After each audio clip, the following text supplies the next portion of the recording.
हाँ, आम आदमी बिल्कुल पार्टी yes। का महाराष्ट्र में कोई वर्चस्व नहीं है, उल्लासनगर में भी कोई वर्चस्व मैं समझता हूँ, क्योंकि इतनी बड़ी कोई बड़ी संख्या नहीं है।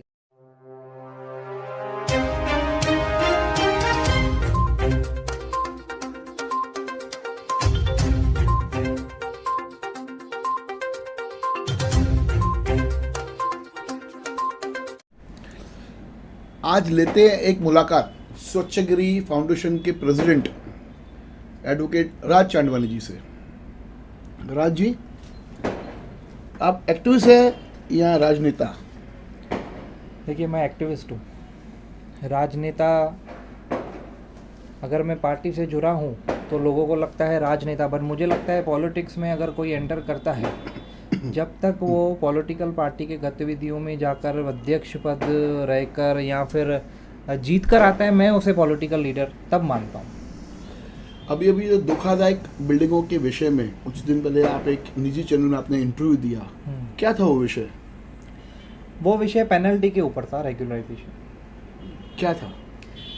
देखिए, पेनल्टी, जहाँ तक कि हमारी लड़ाई है, हाँ, बहुत सालों से संघर्ष कर रहे हैं हम। हाँ, हमारा ये कहना है कि पेनल्टी जो है वो आप जो गुजरात स्टेट में जैसे है 7 रुपीज़ पर स्क्वायर फीट, 5 रुपया, 1 रुपया, उस हिसाब से आप रखें, रीजनेबल रखें, जो लोगों को अफोर्डेबल हो। यहाँ माननीय मुख्यमंत्री ने कहा कि 220 रुपया पर स्क्वायर फीट, उसका हम विरोध कर रहे हैं। अच्छा, कहीं ना कहीं आपने जल्दबाजी नहीं की? बिल्कुल नहीं, क्या? बिल्कुल नहीं किया, बिल्कुल नहीं किया। देखिए, जल्दबाजी तो आप उनको बोलिए कहने को जो लोग बड़े बड़े बैनर लगाते हैं जीआर आने से पहले। आप माननीय मुख्यमंत्री ने घोषणा की है, खुद उन्होंने कहा है 220 रुपये स्क्वायर। क्या वो चेंज होने वाले? क्या वो चेंज होने वाले? या ये जो इतने बड़े बड़े बोर्डिंग्स लगे हुए हैं, होर्डिंग्स पूरे शहर में इतने बड़े बड़े लगे हुए हैं, 4 FSI 220 रुपया, क्लिपिंग्स आ रही है, क्या वो झूठी है?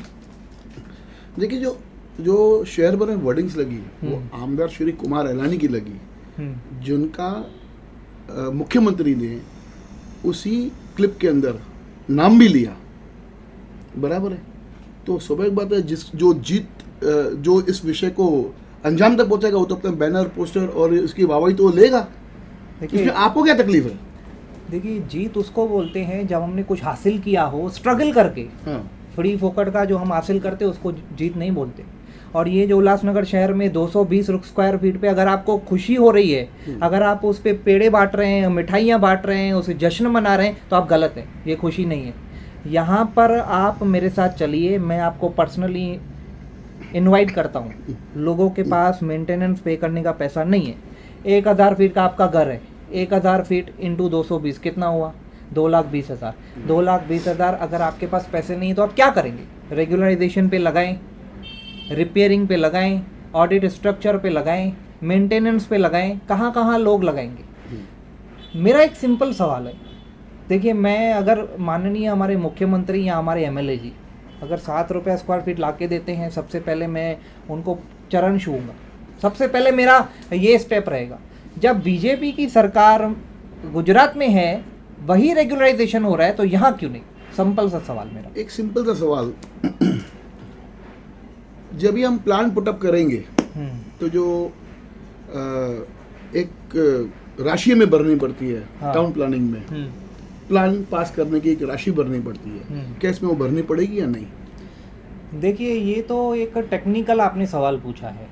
ये आपको इसका बेहतर जो आंसर है वो आपको इंजीनियर दे पाएंगे। आप लॉयर है? नहीं, देखिए, हमारा काम ये पेनल्टी का कितना रेट आता है अप्रूव प्लान के ऊपर, वो हमें उसके बारे में जानकारी नहीं है, क्योंकि यह मेरा काम नहीं है। जानकारी होती कितना प्लान कितने स्क्वायर मीटर पे कितना आता है वो मैं आपको ज़रूर बताता। अभी तो बोल रहा था मैं आपको कि आपने थोड़ी जल्दबाजी कर दी। बिल्कुल नहीं की। आप जीआर का इंतजार करते, बिल्कुल नहीं की। जीआर का अध्ययन करते, नहीं, उसके बाद प्रेस कॉन्फ्रेंस करते तो थोड़ा उसमें वजन लगता। 220 रुपया स्क्वायर फीट क्या है? झूठी बात है क्या? मैं आपसे सवाल करता हूँ। हाँ, सही है। झूठी बात है कि सही? देखिए, हर नहीं, एक आप मुझे खाली इतना बताइए, झूठी है कि सही है? सही है आपकी बात, सही है, लेकिन तो हमने विरोध भी तो उसी का किया है। हर एक स्टेट का एक रेवेन्यू होता है। रेगुलराइजेशन में अप्रूव। वैसे तो महाराष्ट्र में सबसे ज्यादा टैक्सेस है, उस टाइम तो आपने कोई आवाज नहीं उठाई। नहीं, देखिए, महाराष्ट्र पूरे हिंदुस्तान के अंदर महाराष्ट्र एक ऐसा स्टेट है जिसके अंदर सबसे ज्यादा टैक्सेस है। नहीं, मुझे एक बात बताइए। तभी आपने आवाज नहीं उठाई। आज मुझे एक बात सरकार ने रेगुलराइजेशन करने के लिए और शहर के आमदार के कोशिशों के कारण अगर 220 रुपए अगर शहरवासी को राहत मिलती है तो आपको दिक्कत है। मुझे एक बात बताइए, रेगुलराइजेशन के लिए आपने मुझे सवाल किया कि प्लान पास कराने के लिए कितना चार्जेस पे करना पड़ता है। रेगुलराइजेशन और प्लान का क्या वास्ता है, मुझे बताइए। देखिए, आज अगर मैं आज समझो मेरी एक बिल्डिंग जहाँ पे मैं रहता हूँ, समझो वो अगर रीडेवलपमेंट में जाती है। नहीं, आप देखो, आप चेंज हो रहे हैं। नहीं, रीडेवलपमेंट की बात नहीं हो रही, रेगुलराइजेशन की बात हो रही है। मैं यहाँ पर रीडेवलपमेंट की बात कर रहा हूँ ना। नहीं, ये जो 220 रुपए हमको भरना है, किसका भरना है? नहीं, रीडेवलपमेंट का भरना है। नहीं, क्या है वो बताइए आप। ये रेगुलराइजेशन, आपकी बिल्डिंग इलीगल है, 4 माला है फॉर एग्जाम्पल, 4 माले की बिल्डिंग को आप रेगुलराइज करने के लिए, उसको लीगल करने के लिए आप पेनल्टी पे कर रहे हैं, अप्रूव्ड प्लान पास कराने के लिए नहीं कर रहे हैं। ये आप पहले इसमें जो डिफरेंस है ये समझ लीजिए। ओके, तो आप समझिए। चलो देखिए, आपकी अगर बिल्डिंग 4 माला है फॉर एग्जाम्पल, 4 माले की बिल्डिंग को रेगुलराइज करना है, इलीगल है, विदाउट प्लान बनी हुई है, विदाउट परमिशन बनी हुई है, दैट इज इलीगल। उसको लीगल करने के लिए आपको पेनल्टी जो पे करनी है, उस पेनल्टी का विरोध कर रहे हैं हम। तो मैं भी तो वही बोल रहा हूँ ना। आप अप्रूव्ड प्लान की बात कहाँ से आ गई? मैं भी तो यही बोल रहा हूँ कि सभी बिल्डिंग को रेगुलराइजेशन करना पड़ेगा, करना पड़ेगा, चाहे बिल्डिंग धोखादायक हो या ना हो। उन सभी को 220 रुपए के हिसाब से स्क्वायर फीट के साथ उनको पैसे भर के अपने बिल्डिंग को लीगल कराना पड़ेगा। मैं भी तो वही बोल रहा हूँ। आप प्लान की बात कर रहे हैं, तो वही प्लान को टप क्यों करेगा? अरे अगर समझो, अगर मैं क्या बोल रहा हूँ, अगर मैं आपको क्या बोल रहा हूँ, अगर मेरी बिल्डिंग धोखादायक में होती है, अगर मुझे रीडेवलपमेंट में जाना होता है, अगर मुझे सब कुछ कर, तो मुझे वहां पे जो प्लान पास करने के लिए जो मेरे को ऑफिस में जो प्लान पास करना पड़ेगा, उसके पीछे जो मुझे राशि भरनी पड़ेगी, वो भरनी है या नहीं है? आप प्लान, आप रीडेवलपमेंट में तभी जाएंगे जब तक आपकी बिल्डिंग सेफ है, बराबर। आपकी बिल्डिंग ही नहीं बचेगी, आप क्या रेगुलराइज करने के पीछे पड़ेंगे? ऐसी मैं आपको कितनी बिल्डिंगें दिखाऊं जो धोखाधड़ी में नहीं है लेकिन रीडेवलपमेंट प्लान में जा चुकी है। तो दोनों बातें आप मिक्स कर रहे हैं ना। आप देखिए, आप, मेरा सिंपल सा सवाल है, सब बातें छोड़िए, 220 रुपया पेनल्टी, हम उसका विरोध कर रहे हैं, सिंपल सा सवाल है। मुख्यमंत्री जी ने घोषणा की, अगर आप बोल रहे हैं जल्दबाजी है, तो इसका मतलब क्या मुख्यमंत्री अपने कहे हुए बातों से मुकर जाएंगे? आपका ये कहना है? मालकाना हक के विषय में आप क्या? मालकाना हक अगर वो दे रहे हैं तो हम उनका तहे दिल से धन्यवाद कर रहे हैं। तो मालकाना हक तो दे रहे हैं ना। देखिए, उस विषय में शॉर्टकट में ये माननीय मुख्यमंत्री जी ने कहा, मालकाना हक, कन्वेंस, डीम्ड कन्वेंस कहाँ बात आती है? जहाँ सोसाइटी रजिस्टर होती है। जहाँ सोसाइटी रजिस्टर्ड नहीं है उसमें डीम्ड कन्वेंस, ये जो कंसेप्ट है, ये उसका वेट करेंगे। हमने प्रेस में उसके लिए क्लियरली नहीं बात की। आपके सहयोगी ने बोला कि अगर स्ट्रक्चर गिर जाएगा, अगर स्ट्रक्चर बिल्डिंग गिर जाएगी तो मालकाना हक कैसे मिलेगा? आपके उन्होंने क्या कहा इंटरव्यू में, आप ध्यान से सुनेंगे। उन्होंने कहा कि इस विषय में क्लियरिटी नहीं है। इस विषय में क्लियरिटी यह नहीं है कि जो गिर चुके हैं स्ट्रक्चर, उनको भी मालकाना हक मिलेगा ना। लैंड कहाँ लिखा है? लैंड लिखा है कहाँ? आप कभी तो बोला, आपको आप बोल रहे जीआर नहीं आया, आप बोल रहे लिखा है। भाई साहब, ये कानून है। अगर कौन सा कानून है? मैं आपको बता रहा हूँ कि आप जब तभी मैं आपको बोला कि आपको जीआर का इंतजार करना चाहिए। जीआर में लिखा है, जीआर के अंदर ये है। कौन से जीआर? जीआर आने, जो हमके मालूम है ना, हमने स्टडी किया है ना। कौन सा जीआर? यही जो जीआर आने वाला है। डेट बताइए क्या मेरे पास? नहीं, जो जीआर आने वाला है वो जीआर किस बेस पे? मालकाना हक अगर जिसका बिल्डिंग स्ट्रक्चर गिर चुका है, उनको जो जमीन है उनको मालकाना हक देना है। आज मैं आपको चलो ये रीडेवलपमेंट प्लान आने से पहला, ये घोषणा से पहला, मैं आपको कितनी बिल्डिंगें दिखाऊं जो बिल्डिंगें गिर चुकी है, और उन बिल्डिंगों के मालिक, जो बिल्डिंग में जो फ्लैट्स थे, उनको मालकाना हक मिला है लैंड पे। दिखाऊं मैं आपको बिल्डिंग? दो बातें आपकी स्पष्ट हैं। एक स्पष्ट है, आप बोल रहे हैं कि अगर वो गिरी हुई बिल्डिंग को भी मालकाना हक दे रहे हैं, बिल्कुल ठीक है, और जिनकी सोसाइटी रजिस्टर नहीं है, तो भी जिनकी एग्रीमेंट्स नोटरी पे बनी है, जिनके प्लान नहीं है, इलीगल है, उनको भी मालकाना हक दे रहे हैं, अगर ऐसा जीआर में आता है, हम लोग वेलकम करेंगे, हम लोग तहे दिल से धन्यवाद करेंगे। ये मैंने इंटरव्यू में भी कहा है, जो बातें वो कर रहे हैं, अच्छा काम कर रहे हैं, हम उनको एक्सेप्ट करेंगे, उनका विरोध नहीं करेंगे। लेकिन हमारी लड़ाई सच में आज भी 220 रुपए स्क्वायर फीट के ऊपर है। तो आपके साथ कितना होना चाहिए? 7 रुपया जो गुजरात में है। देखिए, गुजरात का कॉन्सेप्ट अलग है, महाराष्ट्र का कॉन्सेप्ट अलग है। देखिए, टैक्सेस यहाँ पे महाराष्ट्र में जाता तो आपने तभी आपको विरोध करना चाहिए उस पे भी। देखिए, सब पे विरोध करो, एक विषय को विरोध क्यों कर रहे हो आप? नहीं, ये जो सवाल है आपका, देखिए क्या होता है, हम जिस मुद्दे में हैं, हम जिस पे काम कर रहे हैं, हम जिस पे लगातार मेहनत कर रहे हैं, अगर मैं एक ही मुद्दे पे कंसंट्रेट कर रहा हूं अब फिलहाल, हाँ। अगर मैं टैक्सेस का भी विरोध करूंगा, इसका कंसेप्ट अलग है, उसकी एक्ट अलग है, बॉम्बे म्युनिसिपल कॉर्पोरेशन अलग है, इसकी रीडेवलपमेंट अलग है, रेगुलराइजेशन एक्ट अलग है, अलग अलग है। हम सब मुद्दों को एक साथ नहीं ले सकते, फिर तो सब चीजें गलत हो रही है हमारे शहर में। कहाँ इंफ्रास्ट्रक्चर है, कहाँ रोड्स है, सही कहाँ कोई फैसिलिटी है, सही। कहाँ हमारे शहर में है क्या, आप बताइए मुझे। फैसिलिटीज के नाम पे तो जीरो है। यस, आपने धोखादायक बिल्डिंगों के विषय पे ही मेरे ही चैनल पे आपने बोला था कि अगर कोई समाधान नहीं निकलेगा तो मैं कोर्ट जाऊंगा।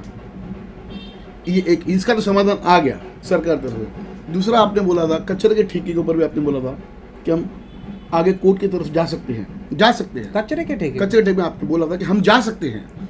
तीसरा आपने बोला था कैपिटल टैक्स के लिए कि हम कचरे के लिए नहीं, कैपिटल वैल्यू के लिए बोला। आपने कचरे के लिए बोला हम जा सकते हैं, आपने बोला मैं आपको क्लिप दिखा सकता हूँ उसका। और आपने कैपिटल वैल्यू टैक्स के ऊपर भी बोला था कि हम नेक्स्ट वीक तक या हम जल्दी हम कोर्ट में जाएंगे। आप गए? देखिए पहले तो उस टाइम आपका स्टेटमेंट था आम आदमी पार्टी के ऊपर। आज आम आदमी पार्टी आज कितने सालों से उल्लासनगर शहर के अंदर है? देखिए आम आदमी पार्टी तो मैं अभी एट प्रेजेंट आपके सामने एज एनजीओ नहीं, प्रेसिडेंट, बात बराबर है, लेकिन आप एक आम आदमी पार्टी के देखिए आप सवाल पदाधिकारी हो। देखिए यू आर अ नहीं, जर्नलिस्ट। मैं शहर के मुद्दे की बात कर रहा हूँ। मैं वही कह देखो रहा हूँ। आपने कुछ मुद्दे आपने अपने अपने स्वच्छग्रह फाउंडेशन के हिसाब से उठाए हैं, कुछ मुद्दे आपने आपके आम आदमी पार्टी के इस पे उठाए, तो आपने मिक्स उठाए। तो मैं आपसे सवाल मिक्स पूछूंगा। मैं बता, देखो आप जर्नलिस्ट हैं, आपको हाँ। पूरा अधिकार है पूछने का। Yes. यू हैव एवरी नहीं, राइट। जो है मैं वही पूछ रहा हूँ, मैं कोई एक्स्ट्रा नहीं पूछ रहा हूँ। नहीं, आप बराबर हैं अपनी हाँ। जगह, कोई प्रॉब्लम नहीं। लेकिन आम आदमी पार्टी के विषय में मैं अब कुछ भी बात नहीं करूंगा, क्योंकि at present I am sitting before you as a activist और एज अ एनजीओ प्रेसिडेंट। रही बात दूसरी कैपिटल वैल्यू टैक्स की, हाँ। कैपिटल वैल्यू टैक्स नहीं लगना चाहिए। मेरे अलावा भी जो एडवोकेट्स हैं जिन्होंने शानदार स्पीचेस दिए हैं, बिल्कुल। एक्सप्लेनेशन दी है, Yes. हमारे सीनियर सिटीजन्स ने उसके ऊपर आपके चैनल पे ही बोला है, बिल्कुल। तो we salute these people. Yes. ये जो एक्टिविस्ट हैं जिनकी वजह से आज हमारा शहर थोड़ा बहुत बचा हुआ है, तो वो उसका विरोध मैं करता हूँ खुला। देखिए कोर्ट में जाने के लिए जो बात है, हर छोटी बात के लिए मैं कोर्ट में जाऊंगा अगर, तो क्या होता है कि हर छोटी बातों के लिए केसेस जो है ना वो हम ऐसे फाइल करते जाएंगे, it will become a like mess up हो जाएगा सब। लेकिन उसके लिए क्या है, कैपिटल वैल्यू टैक्स के विरोध में जाने के लिए बेस बनाना चाहिए।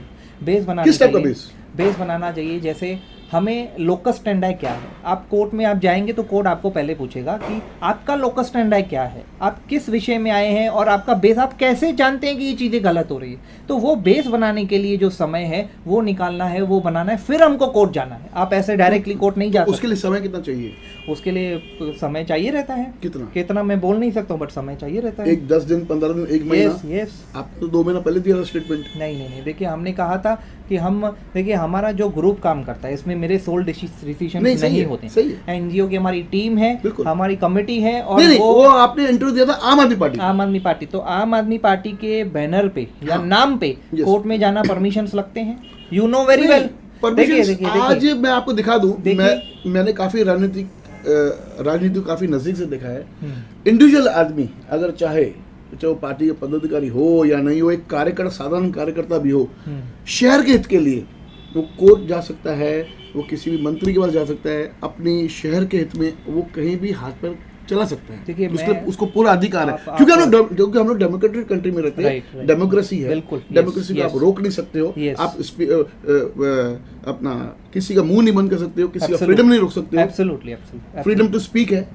तो आपको जाना चाहिए, आप क्यों नहीं गए? देखिए पार्टी की जहाँ तक बात है, हाँ, पार्टी के विषय में मैंने आपको कहा कि मैं ऑलरेडी आम आदमी पार्टी के विषय में मैं इस समय बात नहीं करूंगा, क्योंकि आपने कैपिटल वैल्यू टैक्स को लेके है। हाँ। आपने ही बोला कैपिटल, तभी मैंने आपको बोला कि आपने कैपिटल वैल्यू टैक्स के विषय में मेरे न्यूज़ चैनल पे आपने इंटरव्यू दिया था कि हम जल्दी कोर्ट में जाएंगे। उसमें आप देखेंगे ना एग्जैक्टली, उसमें 2 लॉयर थे, एक आप थे, एक मिस्टर रवि चांदवानी, बराबर ना, if I am not wrong. हम तो जाएंगे हाई कोर्ट, हम पिटीशन फाइल करेंगे। अगर जल्द से जल्द अगर नहीं हो, आपने तो कॉर्पोरेशन के बाहर धरना भी दिया एक कुछ दिनों बराबर। हाँ, तो आपने उधर भी बोला था हाँ। कि अगर जल्द से जल्द हमारी मांगे पूरी नहीं हुई तो हम कोर्ट का रुख करेंगे। तो सर कोर्ट का रुख कीजिए, शहर को बचाइए। आप जैसे एक्टिविस्ट की शहर को जरूरत है, आप जैसे नेताओं की शहर को जरूरत है, लेकिन आप पीछे क्यों हट रहे हो? नहीं, पीछे नहीं हट रहे हैं, हट रहे हो। देखिए आपको पता है हमने क्या क्या स्टेप्स उठाए, बताइए। वही तो जानने के लिए हम आपके पास आए हैं। कह रहा हूँ आप थोड़ा सा ये भी जानने की कोशिश करिए कि हम जो एनजीओज वाले मेहनत करते हैं, बिल्कुल। हम एज ए एक्टिविस्ट, हम एज ए एजुकेशनलिस्ट पर्सन अगर जो मेहनत करते हैं, हाँ। उसमें हम जो राइटिंग्स, अभी आपके पहले भी ये 2 जन कोई एरिया वाले बैठे थे जिनको हमने राइटिंग में पूरा लेटर्स वेटर्स बना के दिए। किस विषय से? दूसरा कोई विषय था। हाँ। लेकिन मेरे कहने का, हाँ, मेरे कहने का मतलब है कि हम लोग जो पीछे मेहनत करते हैं ना, जो लेटर्स बेचते हैं, जो हम बिट टॉक्स करते हैं, हम आर्ग्यूमेंट्स करते हैं, मीडिया इंटरव्यूज देते हैं, उसमें हमें रातों की मेहनत होती है। आप कोर्ट कभी जाएंगे? देखिए, कोर्ट हम जरूर जाएंगे। कब? देखिए, मैं आपको अगर आज कुछ बोलूंगा तो आप फिर बोलेंगे कि आप अभी तक नहीं गए, अगर समझो। नहीं, आपने क्या बोला, 1 महीने का समय लगता है सब डॉक्यूमेंट्स को रेडी करना, प्रिपरेशन करना, कोर्ट में जाने की अपील करना, सब कुछ करना। आपके बाद कुछ लोग तो गए होंगे कोर्ट में। देखिए, मुझे जो डॉक्यूमेंट्स चाहिए थे वो अभी तक मुझे मिले नहीं है बेसिकली, तो मेरा बेस बना नहीं है। किस तो प्रकार के डॉक्यूमेंट्स आपको चाहिए? मैं कोर्ट में जाने से पहले अपना बेस बना कर जाऊंगा। किस प्रकार के डॉक्यूमेंट्स चाहिए सर? क्योंकि मैं नहीं चाहता हूं कि मैं कोर्ट में जाऊं और पिटीशन जो है, अभी मुझे पता चला कि इनफैक्ट सभी को पता है कि धोखाधड़ी विषय में भी कोर्ट में PIL है। आप जानते हैं ये बात? जानता हूँ। जानते हैं क्या हुआ उसका स्टेटस? मुझे नहीं मालूम, जिससे डाला वो आपको पता है कितना टाइम हो गया फाइल करने के लिए? हो गया होगा वो, देखिए नहीं, आपको पता है क्या? आज अगर आपने फाइल की हो, अगर मैं आपसे किसी और ने पिटीशन फाइल की है, मैं उसके ऊपर मैं कैसे टिप्पणी कर सकता हूं? नहीं, मैं बता रहा हूं, 1 साल हो गया, no relief from the court, file करते हैं।